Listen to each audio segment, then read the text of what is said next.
Hi, sir. Hello. My name is Jitendra. It's a great pleasure to interact with you this moment.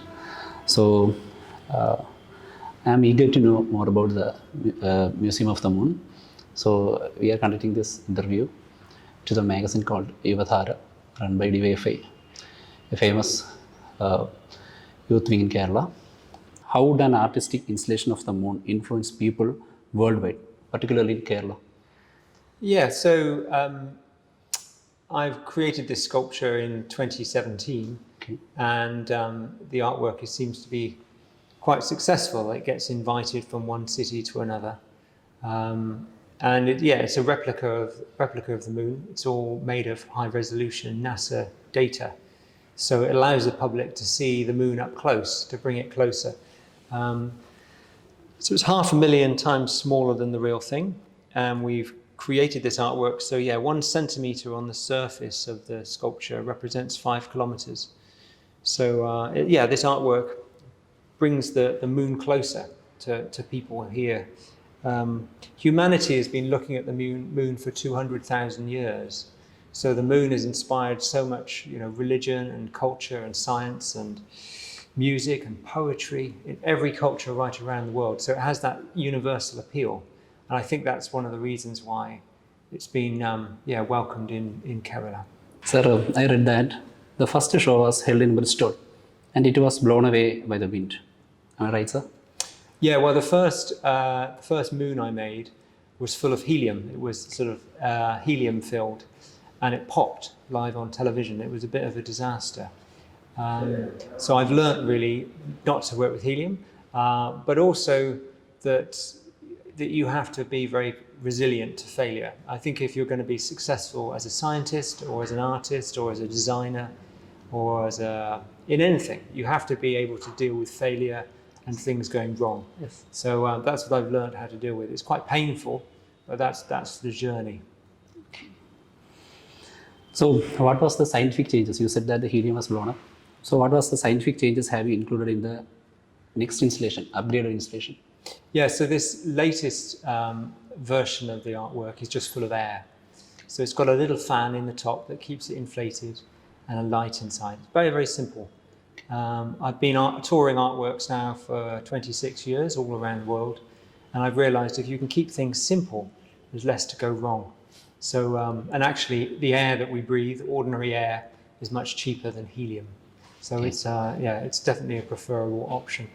Okay. So, what are the measures you have chosen to build this installation? Like its diameter, size, and DPS? How is the measurements? The measurements, yeah. So yeah, it's 500,000 times smaller than the real thing. So the sculpture we've made is 7 meters in diameter, and it's just large enough to create a kind of awesome effect. So when you stand underneath it, it makes you feel slightly small, which is nice. But at the same time, you feel quite big because you know that the moon we've made is 500,000 times smaller than the real thing. So I'm interested in that perceptual experience of what it feels like to stand next to something that's been made smaller. Can you briefly tell me about the journey from Bristol to now Kanagakundu, Kerala? How do you feel? What about the participation of people? Said that approximately 1 lakh people has been came here. So Yeah, I like making artworks that people that leave space for the public. So as well as people coming to see the moon, people are also coming to see other people seeing the moon. So there's space in the experience for other people to enjoy observing everyone else, and that's really nice. The artwork was, I had the idea to create this artwork in maybe 20 years ago. I live in Bristol in the southwest of England, and there's a 13-meter gap between high tide and low tide. So it's about 30 foot, maybe 40 foot. And it's the moon that makes that happen. And I remember cycling over the river and one day and look down and there's no water. And you think, where's it gone? And it's the tide, of course. And of course, the moon also controls the tides. So that gave me an interest in the moon and its impact on the world. But back then, 20 years ago, the NASA data wasn't available and the printing technology hadn't been invented. And so it took about 15 years for technology to catch up to the idea so that I could make this artwork. Okay, thank you, sir. So, sir, in our diverse world, many people have different views on the moon. Maybe the cultural differences, rituals, religion. So, how do you feel about the diversity that existing worldwide in such a journey?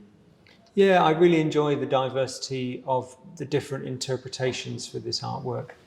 A little girl came up to me at the exhibition and she said, "Will you put the moon back afterwards?" So she thought I'd stolen the real moon, and that was really nice. Whereas I've also had astronomers kind of crying where they've been studying the moon for years and years through a telescope or on a computer, and then suddenly they get all emotional because they've seen the real moon, they've seen the moon closer for them. So that's really nice. So I try to make artworks that can be experienced in different ways by different people.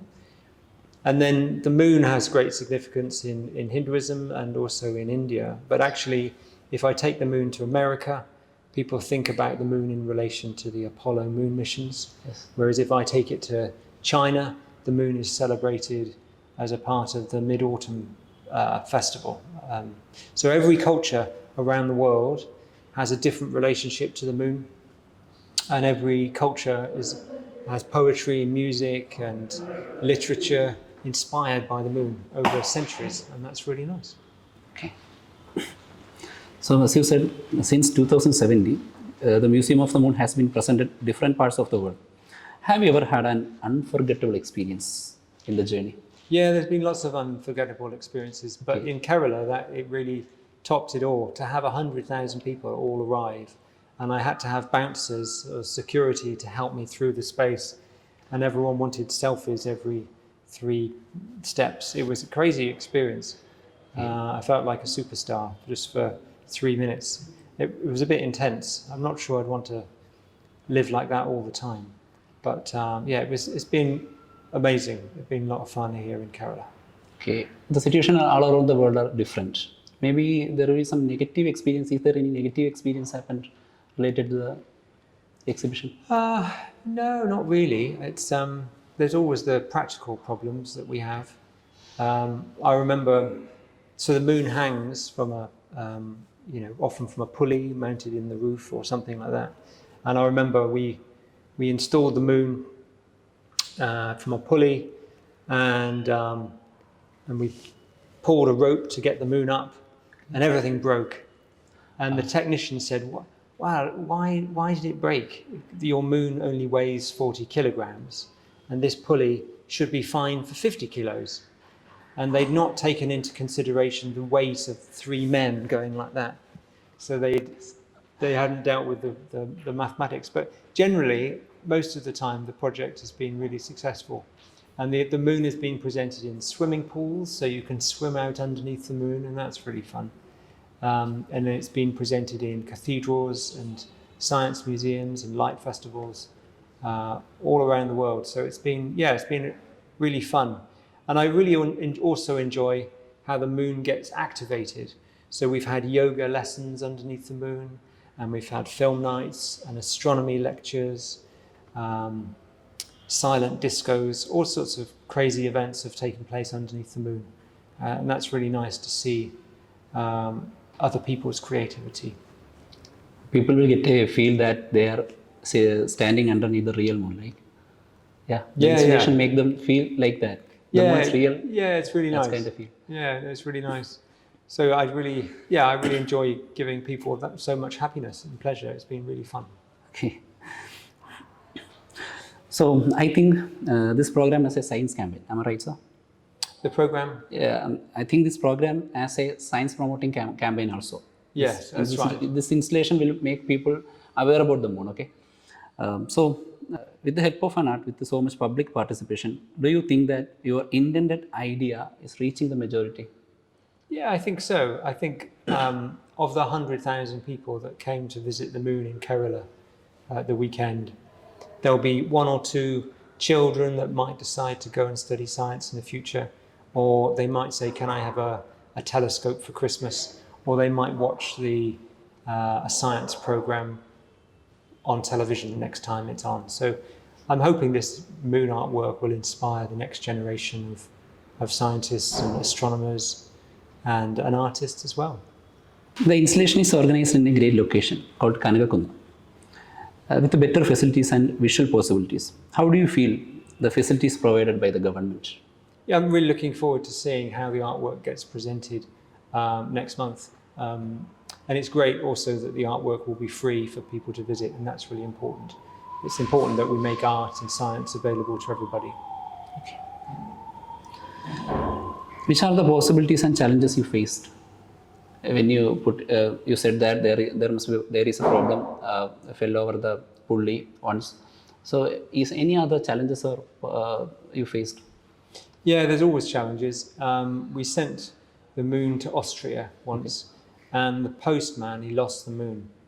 And so we had to put on social media, the postman had lost the moon, and it became a viral news story. And there was a news story about, I think it was the company FedEx or TNT. They've lost the moon, and the news went into right around the world, from Russia to Japan. Everyone was looking for the moon. So that was quite fun. So the exhibition Museum of the Moon seen as a great success. So can you mention your upcoming ideas or projects related to this? Yeah, so we've also got an Earth artwork that slowly turns on a motor, and that's very beautiful. And as a part of the festival, there's a Mars sculpture as well, all made out of the Mars Reconnaissance Orbiter mission data. So if you come to the Science Festival, you'll be able to see Mars up close as well. But I'm generating all sorts of different projects at the same time. I'm interested in scale, so I've got a series of work that relates to viruses. I make sculptures of viruses in glass, and they're in museums all around the world as well. So yeah, I'm juggling and developing new projects all the time. Okay, thank you. Yeah, thanks very much.